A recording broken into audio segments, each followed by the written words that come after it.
We encourage you to watch and play with this Getting Started project video to learn some of the most important concepts of using the editor. If you want more in-depth tutorials that will walk you through the entire process of recording, editing, and sharing your videos, then please watch the Getting Started tutorials using this link under the Help menu. The editor is divided up into three main areas: the clip bin, the timeline, and the canvas. The canvas is where you see your video during playback, and can move, resize, and reposition all media however you want. The timeline is where you assemble and edit your video. At the top of the timeline, tick marks represent time in terms of minutes and seconds. When building a video, you'll work in a horizontal manner, beginning from the left and moving sequentially through time toward the right.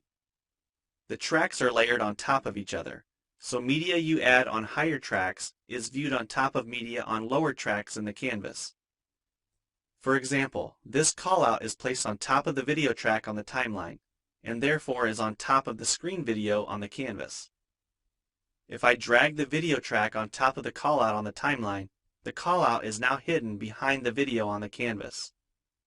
Use the zoom slider to magnify the view of the timeline.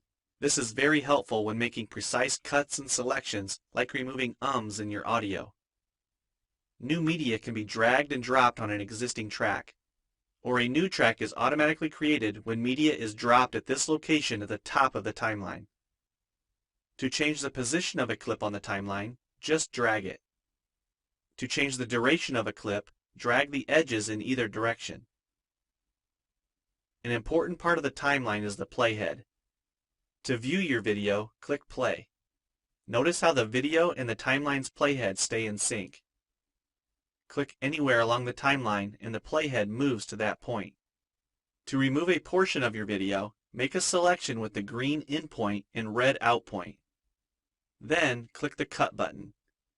If you don't want media cut on a specific track, just click the lock icon. If you make a mistake while editing, press Ctrl-Z on the keyboard to undo, or choose Edit Undo. Double-click the playhead to deselect. Next, we'll look at the clip bin and the library. The clip bin holds recordings, audio files, images, and title slides being used in the project you're currently working on. The library stores video clips, intros, callouts, title slides, and other media assets you want